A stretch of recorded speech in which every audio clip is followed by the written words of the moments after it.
Hello, I'm Lucas Derks from the Netherlands. I'm a psychologist, and the subject of this talk is the social panorama in parenting in relation to emotional intelligence. Well, I will first explain what the social panorama means. And the social panorama is an idea that's existing about 25 years now, and it's about how people represent other people, how we represent the social world. And the conclusion of working mainly clinical with, you could say, certain methods, especially NLP-like methods, is that we represent relationships in the space around us, mainly also in our body, but mainly in the space around us, by representing the person on an unconscious level at a certain location in mental space.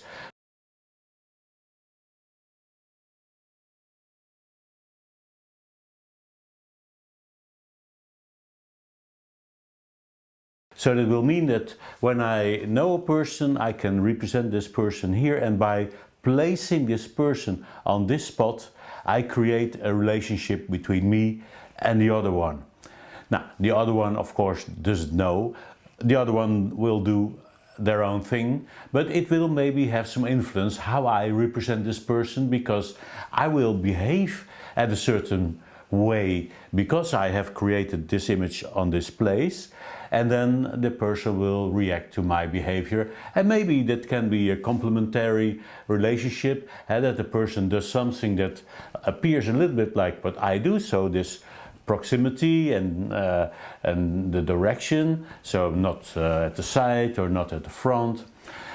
Now, what we found out is that although this is an unconscious affair, people still can know how they do it, and it's just a matter of asking them to relax and just defocus a little bit, and then be aware of their intuitions about where they locate a certain person in general in the space around them. And they can point it out. So when we ask them, okay, please feel the feeling that you feel for this person.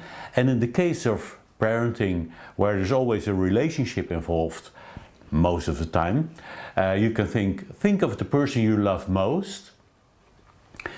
Now, when you know who that is, that will be easy, I hope, then feel the feeling of love. And when you feel the feeling of love, then maybe with closed eyes, notice where you locate this person in the space around you.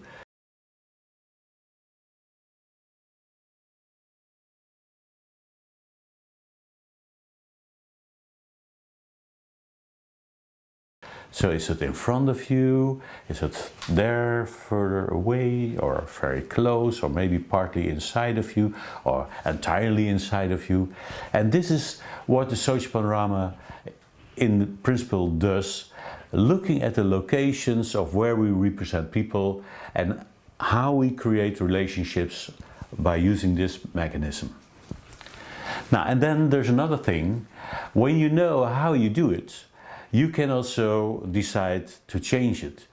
So we use it as a tool in therapy, also in family therapy and relation therapy, to improve of relationships that do not work so well. And when you're a parent, you can think of, yeah, there's another parent and there's children, and in between how you compose of your inner landscape of people, where you locate your children, your spouse, that will make a lot of what you experience as, yeah, your family and how these relationships are.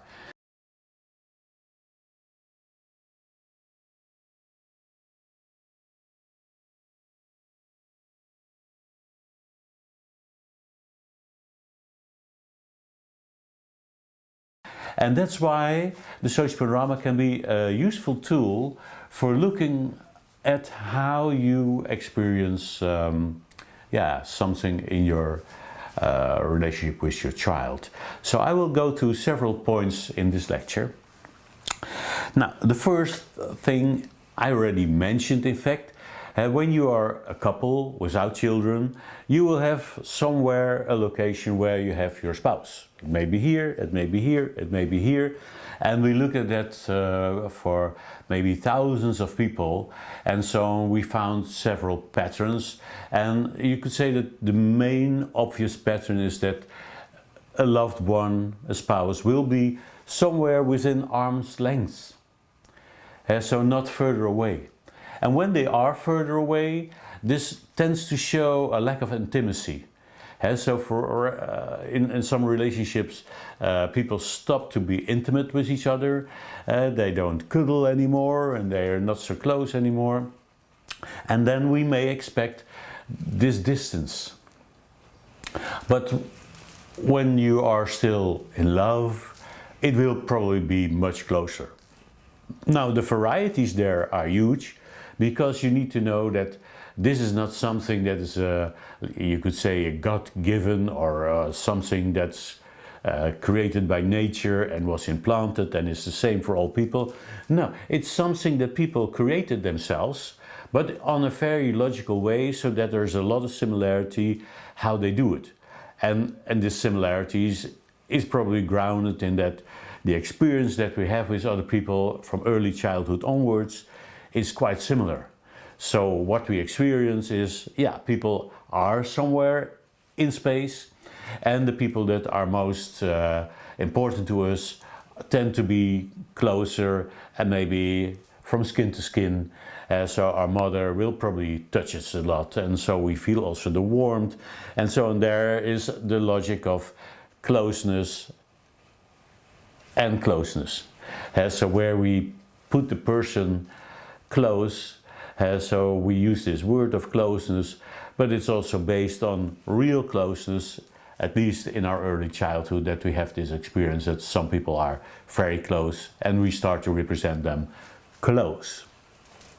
Now, then we grow up and we can do all kinds of things with this, and we can build our own repertoire of how we use our social panorama. But still, as I said, there's some patterns, and these patterns can be easily recognized, and we can work with them because we can understand certain problems, for instance, or certain types of relationships on the basis of these patterns.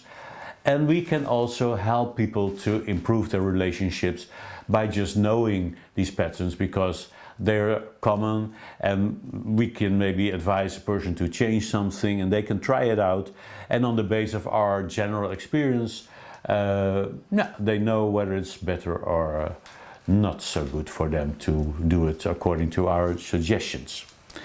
Now, intimacy, I explained, and of course there's a lot more to say about that, but when we deal with the social panorama, we can say, well, the person can look towards to me, and then the eyes, in my imagination, the eyes of the other, they represent to me where I believe that the attention of the other one goes to. So when this person is looking the other way, I believe they're looking the other way. They have their attention to something or somebody else. When they look at me, yeah, they are paying attention to me. Most people prefer that. Then there can be positions where they are beside me, and that can give the experience, when they look in the same direction, that we are more partners and are supporting each other. We are going for the same thing in life, and often children can be there, or the family, or the home, or maybe the summer cottage, something that we really want, or business. And so we can be partners and then look in the same way.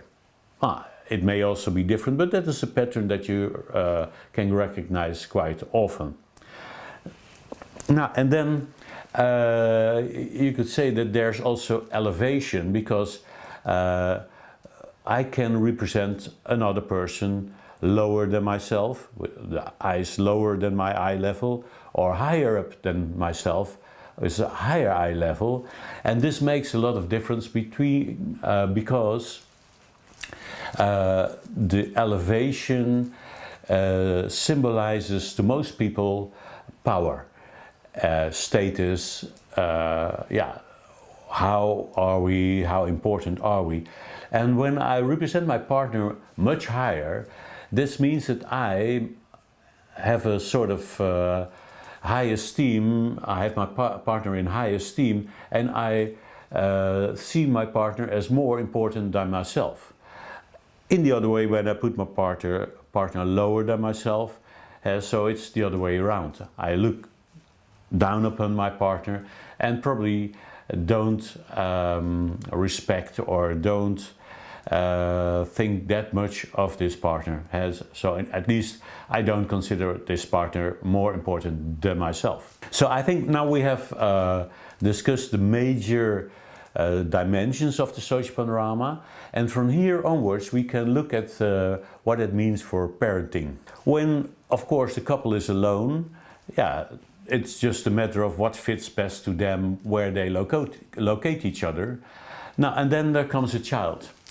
And there we can see that the child can have any position, and probably it will be very close to the mother in the beginning and a little bit further away to the father, and that has biological grounds, but it doesn't need to be that way, but that is what you can expect.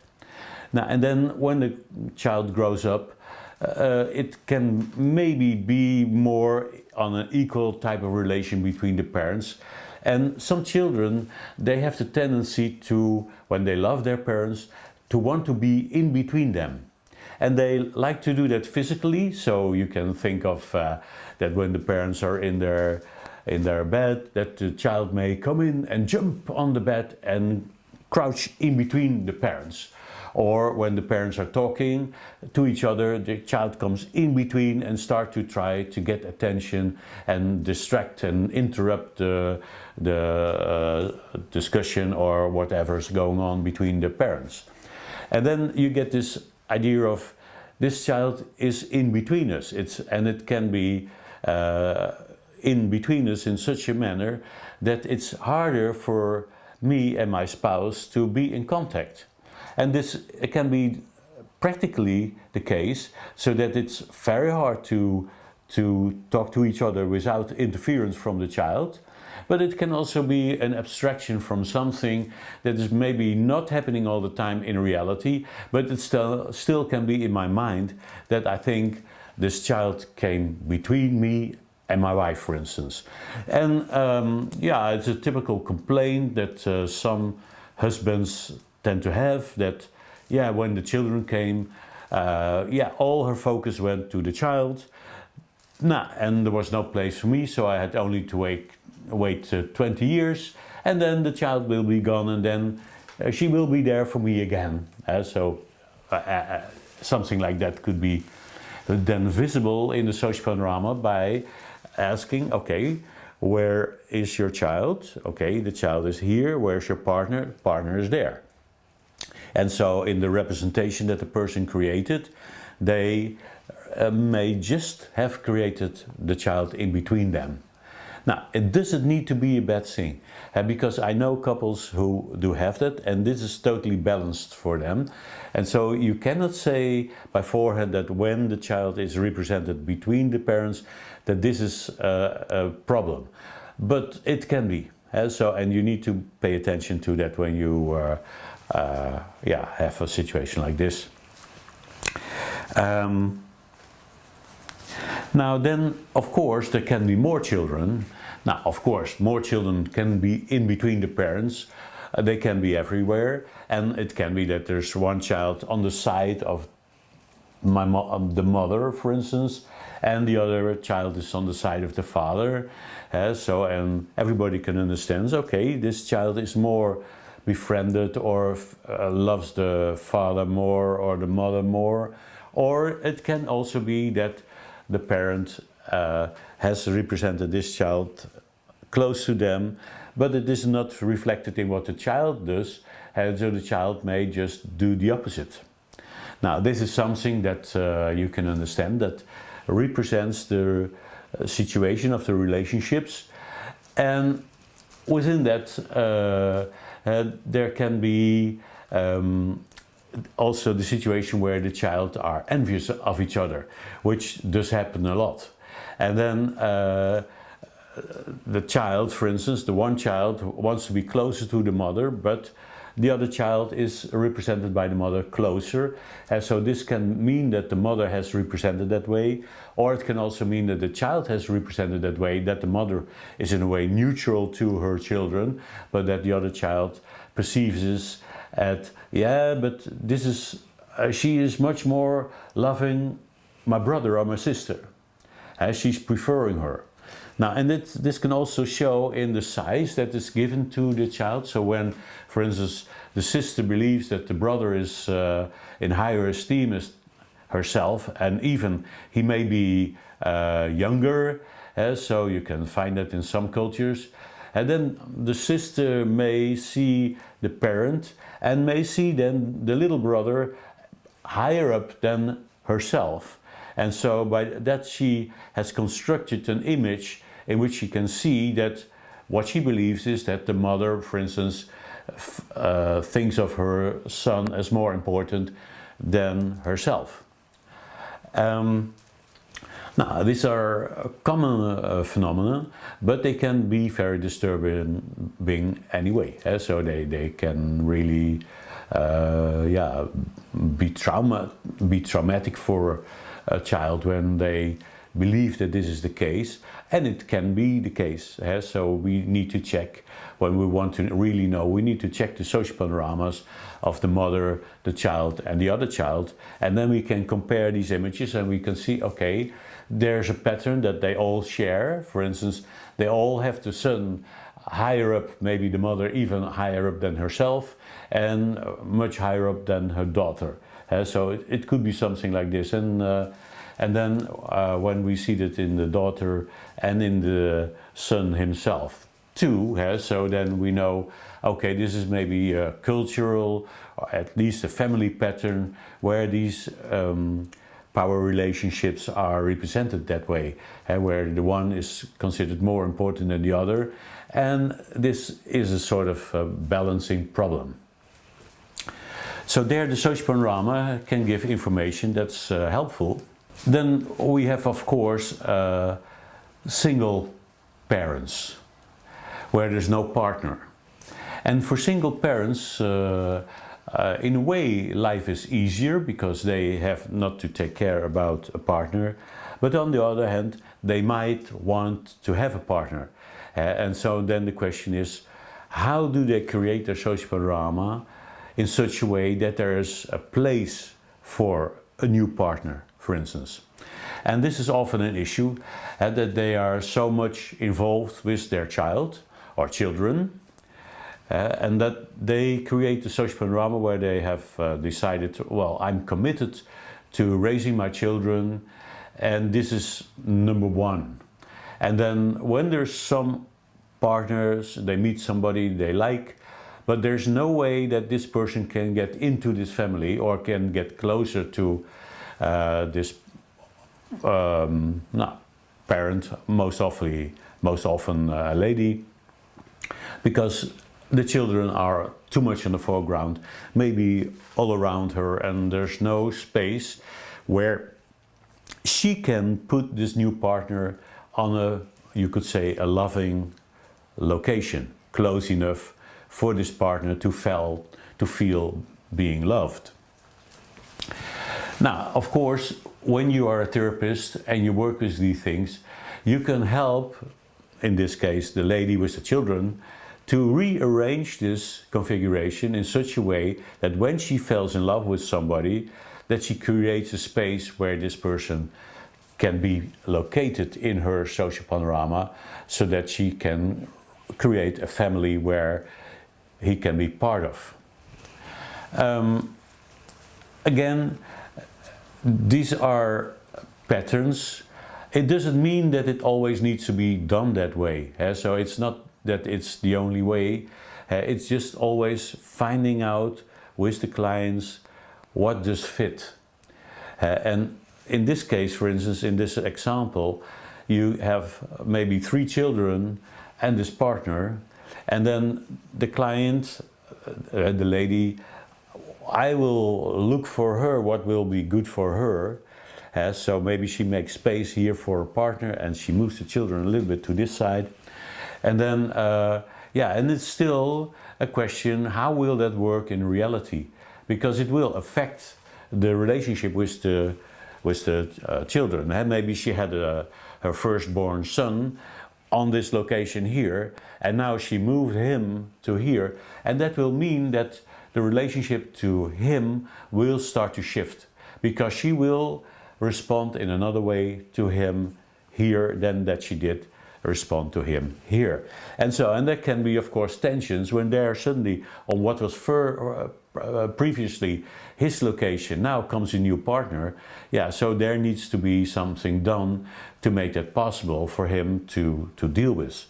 And again, it's unconscious processes that can be made conscious. So when you made them conscious, you can understand them quite clearly. But in a lot of families, of course, nobody has an idea what happens, and something like this may happen naturally and then cause all kinds of tensions, and the oldest son runs away or becomes a criminal or whatever, or starts to fight with this new partner. So you can have all kinds of problems, and nobody understands why. Well, most people understand a little bit, but they don't understand this in this more spatial mechanics of the social panorama. And when you find a situation like this, you maybe need to also work with the child, or the child from the mother needs to get some guidance in knowing that something changed and that it will be for the good of everyone, so that there will not be an issue.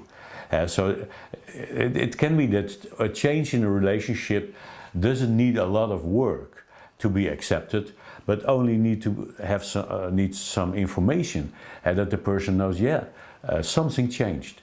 So feel how it is. It will have also advantages for you, because when you were on this spot, you were maybe too important, and your mother was maybe too much relying on you and was too much depending on your affection. Now when you move here, you're more free, but you will not be mama's firstborn son in that way anymore, that you have all attention and that she will only look at you.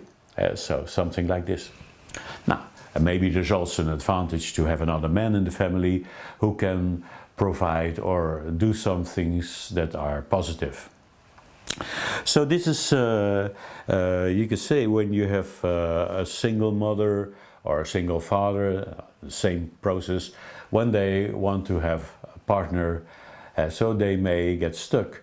And some people get stuck and they never can find how to recreate their social landscape to have some space for a new partner. So this is something that you can find. Now, another thing that you can find in families is, for instance, and I saw that in daughters most of the time, that the daughter stayed with the family a long time, and when I am the daughter, I could have a social panorama where my father is here and my mother is there, and so I'm living a family situation that is fully logical when you are 12 or 16 maybe, but when you're 36, it's not so logical anymore. And it means that when you then maybe date with somebody, you will not really know what to do, because there's no free space for a partner, because yeah, you have your daddy and your mommy, and so this new partner needs to get somewhere in between, or how can he get close to you in your social panorama to really have this intimacy. And yeah, and it can show in behavior. For instance, when such a lady that has her dad here and a mom there, when she has one date, she maybe asks her date, are you willing to see my parents next weekend? And so for many men, this will be not a good signal, because they're not ready yet.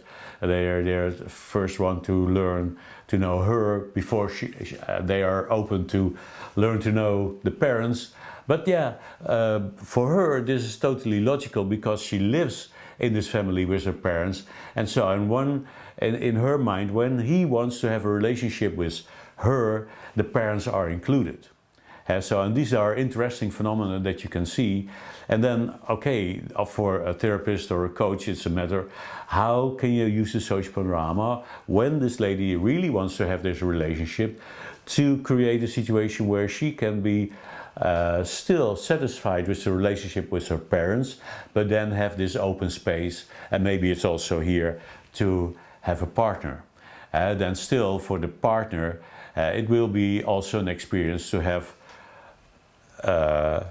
his lover and then the parents. And only when he also loves this mother-in-law and father-in-law, you could say, it's not that much of a problem. But maybe there's, yeah, you know, there can be all kinds of jealousy patterns or things that are in the way. And as a therapist, when I only work, for instance, with a lady, I cannot treat these parents. But we can think of how to balance it out, and often there's much more possible than you believe. And the interesting thing is that when you, in your social panorama, shift something, as I already mentioned, the person notices changing attitude towards him or her, and they will respond to that. But it doesn't need to be always a problem. But it's just that it changes, it will be something else. So we'll be a little bit further away, or less intense. Maybe the status is more equal, or yeah, whatever. And so they can experience it, and then they notice it from verbal and non-verbal communication, the behaviors that you do when you have a relationship with a person, but it doesn't necessarily always cause a problem. And this is something that you also learn when you work with the social panorama, that yeah, some things are very natural, but now you can monitor what's going on because you look at the personifications, the representations of people in the person's mental space. Hierarchy is of course something that's I already mentioned, so the difference in status, and between parents there can be problems with hierarchy. For instance, who is deciding what's happening to the children? So when it's in the context of the family, is mother's will the law, and is father only on the background and have to say yes to everything? Or is the other way around? Or are they at equal level and are they discussing things?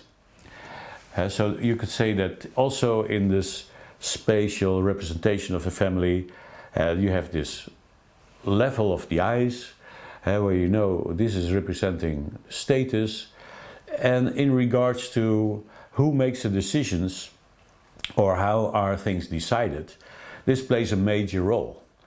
And yeah, and you cannot avoid that there is a hierarchy, because among people there always is one.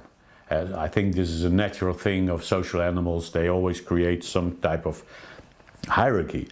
But yeah, when you have a problem there, it's interesting to notice what's going on. And then you can see, okay, mommy is far much higher up, represented in daddy's social panorama, for instance, and that's why he never mixes in when there is some issue with the children, because he knows, well, I give her all the credits, or I give her the power to decide there.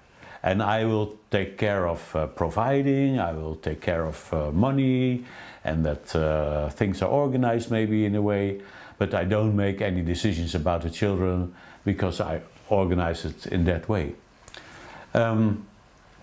Technically, changing something like this often takes a little bit more.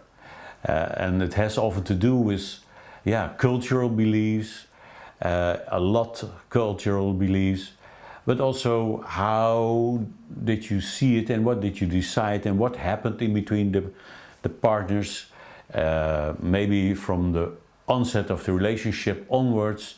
So because it starts before it starts, you could say, and then already certain rules and certain positions are taken, and then you need to look at, okay, when we want to change something, we need to go back to, you could say, these roots, and then maybe change it there. And it could be that we need to change very deeply rooted beliefs in one of the partners to make space to redistribute the power in the family.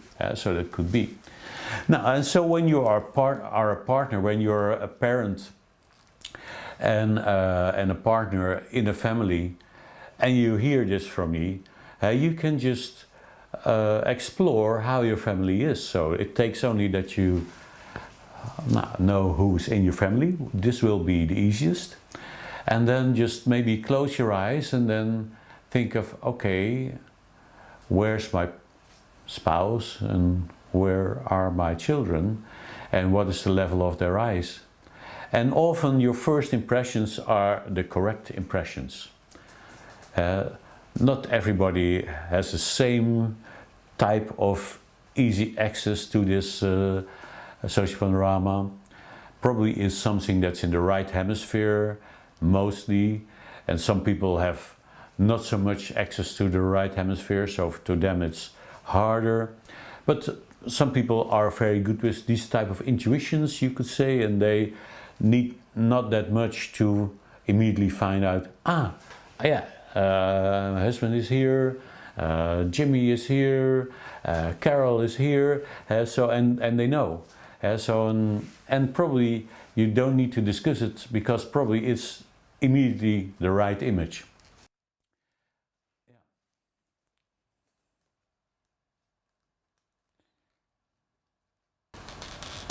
Now, you can think of when the child is difficult. For instance, at 3 years old, they can be very difficult. They say no to everything you try to let them do or to give to them. Nah.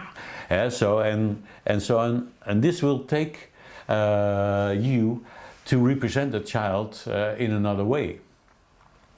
And of course, when you see the child in a certain way, you start to behave in a certain pattern, and the child may respond back to that. And so you may have this interaction of things that you don't understand anymore, where you cannot understand, why is this child always so difficult to me, and with grandmother no problem, or with daddy no problem, or in school no problem, but to me it's always no, I don't want that, and shouting and screaming and crying.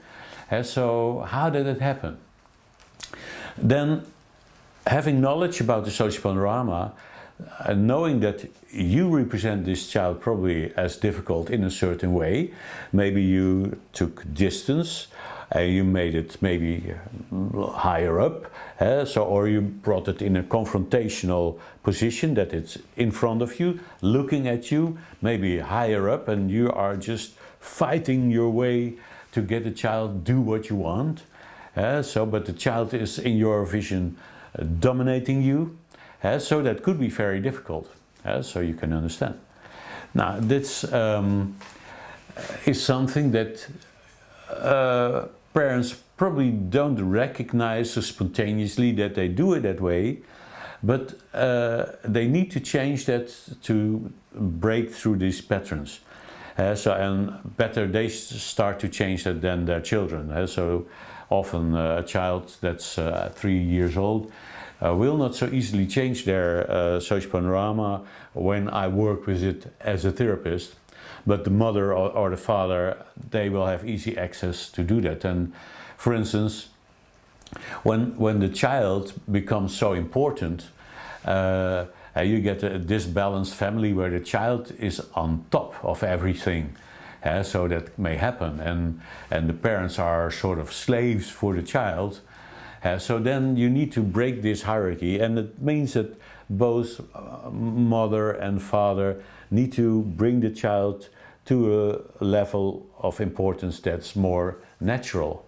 And then, yeah, there are maybe many things around that needs to change too. So fears and shame and guilt and all kinds of things that may influence it. But it can only work when they bring the child to a level where the child is a child and not on top of the hierarchy, for instance. So that can be something that yeah, can take a bit of work, but it needs to be done because it can drag on for ages and make life miserable for everybody. Yeah, and so the same can happen, of course, in puberty. Some children, they start really to dominate the family, and they don't talk, or they are only making their parents ridiculous, and they see, yeah, you're so stupid, and how can you ask something stupid like that, and you know, and they try to, and that's also their vision of the parents, so they are maybe also ashamed of their parents because they see, they are ashamed because they do have such miserable parents, and they are ashamed of having to deal with that, and all their friends, they have nice parents, and their parents is just a crisis. And so in a thing like this, you need to understand, okay, this child has this perspective on me and looks down on me, and maybe from some distance, and is maybe turning his or her back on me, so it wants to leave the family, which shows itself by, in fact, looking away from the parents. When you could be able to analyze the social panorama of the child, you would probably find something like that, that it's trying to move out of the family, and the parents may have copied that too. And so there's such an interaction of these unconscious sources that people often have a complementary, you could say a matching social panorama, even when they don't like it. So they may be caught up in the same representation of the family that they don't like, and they cannot break out of it because this is to them the way it is. So that's important to know, that the social panorama is something that is the source of information about relations. There's nothing behind that. So how you have created this three-dimensional landscape of people, that's what you know, and that's how you experience your relationships. And so you don't seem to have a choice. It seems to be very obvious, natural, intuitively. And even when you are suffering in it, you don't get to the idea yourself so easily to change it. So on the level of the social panorama, you may try to change the behavior and try to make all kinds of appointments to children or your husband, and help can do something there, but in the end a change will show in the social panorama. When the change doesn't show in the social panorama, when it doesn't show in locations and in the elevation of the representations and how the inclination where they look, the personifications, then there's nothing changed. Then things go just on in the way they went.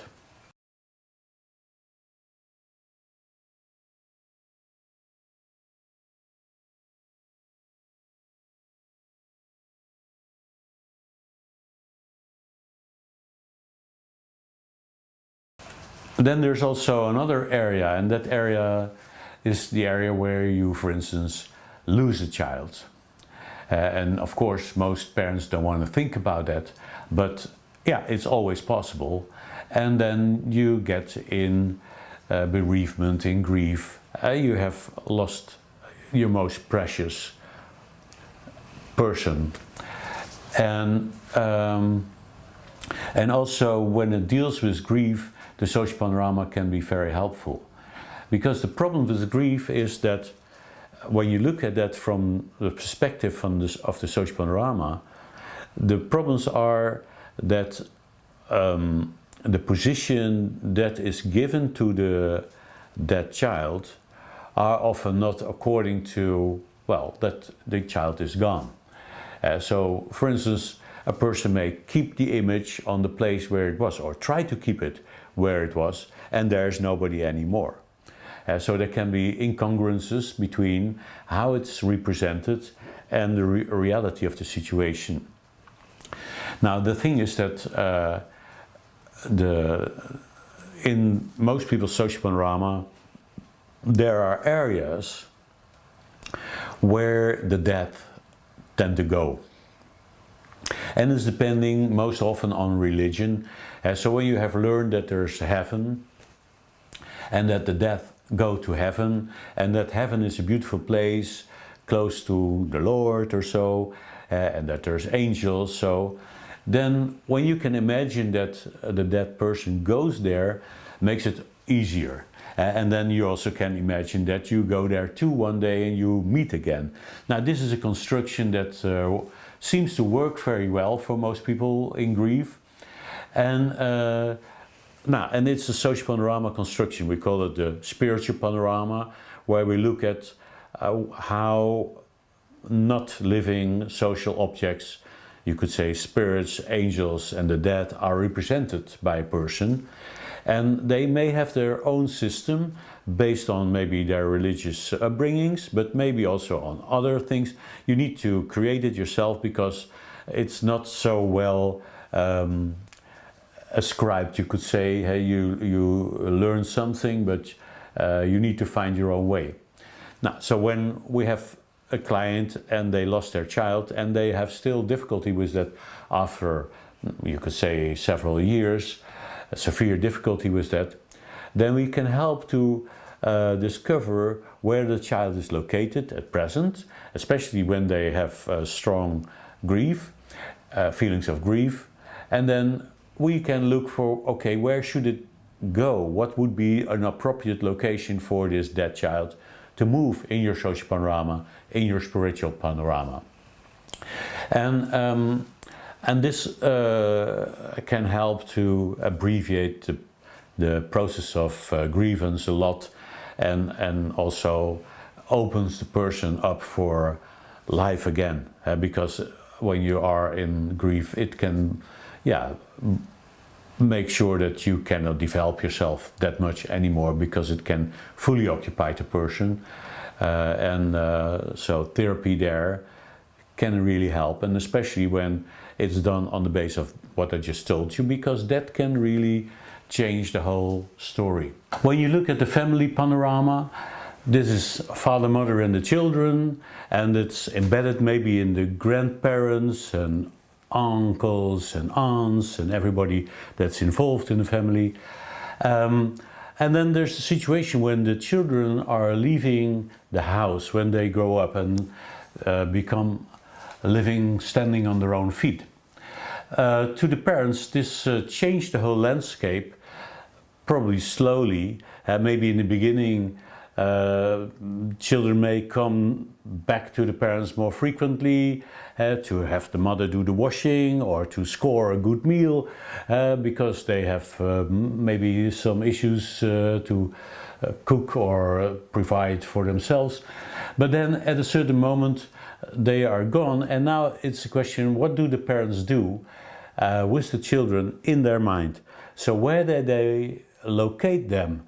And you can imagine that when they were located very close, this is not appropriate anymore for most people, because they're close, but the children want to be independent, and then you get the situation that when the child comes home, the mother still treats them as the child that was a baby or a small child or younger than the child is.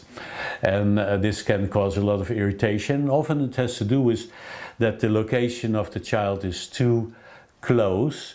And you can imagine that there will be a better location for a child that starts their own family. And this is also something that you can find.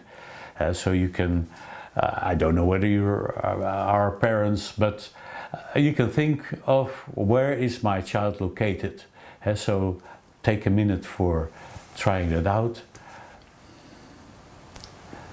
And maybe when you have many children you need to pick one, and then where is it located and does it look in my direction, and what is the eye level.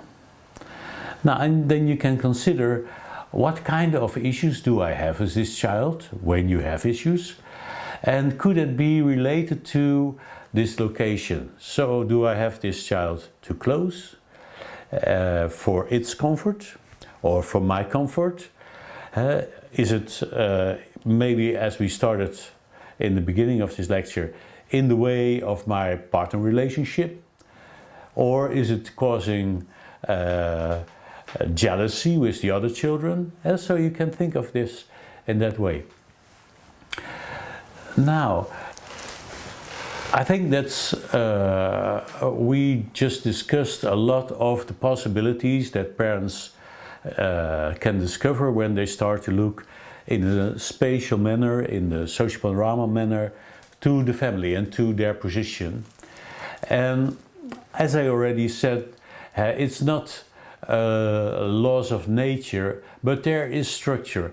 And you can understand a lot when you just look at the family in this spatial manner. Now, there's another thing that's often playing a large role in the therapeutic work, and that's the background of the family. Because when you think of the development of a child is coming into a family where there's already parents, but maybe also grandparents and other people around it. Maybe there's other siblings already. And then this child is very open and starts to absorb the social panorama that is presented to it. So it learns very quickly, and what people do to each other, how they discuss things and how they are socializing and interacting has a strong influence. And by generalizing this, the child creates their own family panorama. They create an image of what to them is the family, and that's to them very obvious. There's no alternative to that. That's the family the way it is.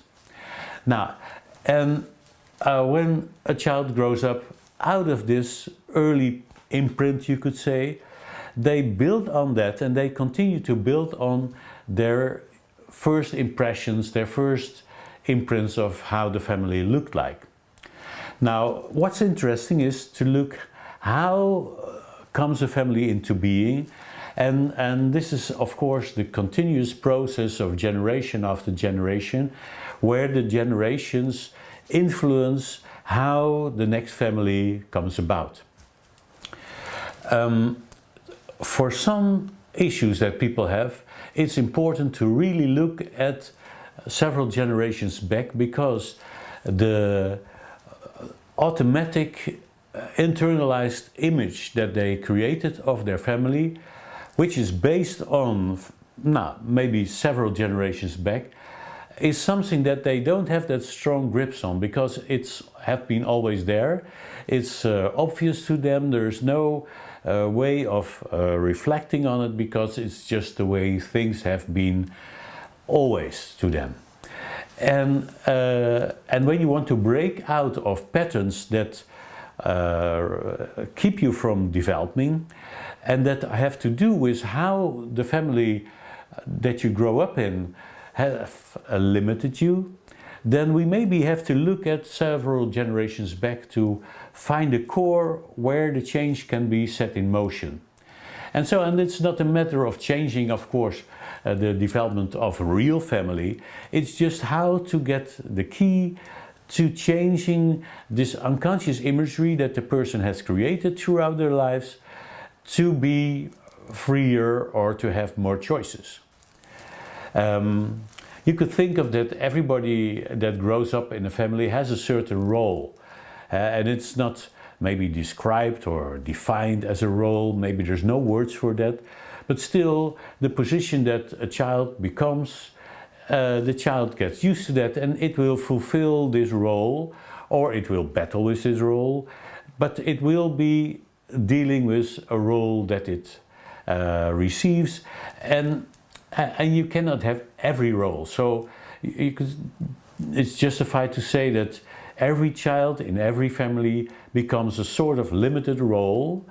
It must have some role, so every role is limiting in some way. And then when it grows up and it becomes an adult, it may find out that the role on which it has been growing up, and the role that's so obvious to its development and that gives it its logical position in social life, that this role is too big a limitation. Now, so this is one of the things that you could say where psychologists have been looking at. So you could say the personality disorders in psychiatry, where you find out that certain personality traits and ways that a person behaves in a systematic way and seems unchangeable because, yeah, they don't know of having done anything else in their life. So to them it's, yeah, that's just me. But when you think of that these things are largely learned in an unconscious manner and learned in early childhood, and maybe already starting in the womb, so then it's interesting to see how can you in a way create a relearning that offers more possibilities. And this is something that in the use of the coaching with the social panorama is called the family panorama, where we put resources in the family, in the early family and maybe in the family roots, where we go generations back, to enable the creation of a more widened family panorama that offers the possibility that the person is looking for. Now, so that is also one of the possibilities of working with the social panorama. And yeah, how can you imagine this to apply to you?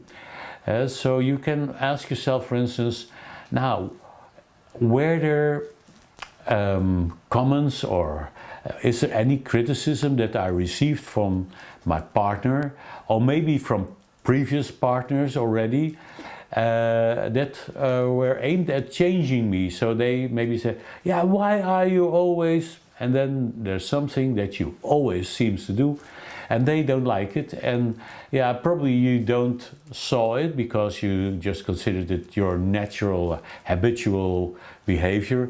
But then and I jokingly often say, when your fifth spouse or your fifth partner complains about the same thing, it's probably true that this is a particular pattern that you house, and you may consider that you want to change it. Now, so maybe you can find something like that. Is there something in your relationship, maybe something in your style of parenting, that you could say that's a behavioral pattern that I rather would stop when I would be able to do so. So where I would like to change it. And sometimes it's so logical to you that you do it this way, that you don't come to the idea.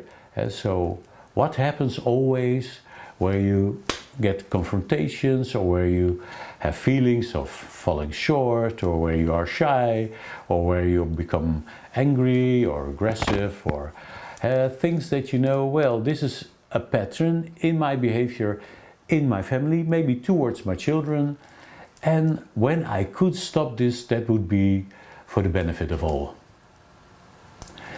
Now, this is a question that I want to give to you, and then yeah, when you find something on these lines, you may know that there's technology to deal with that.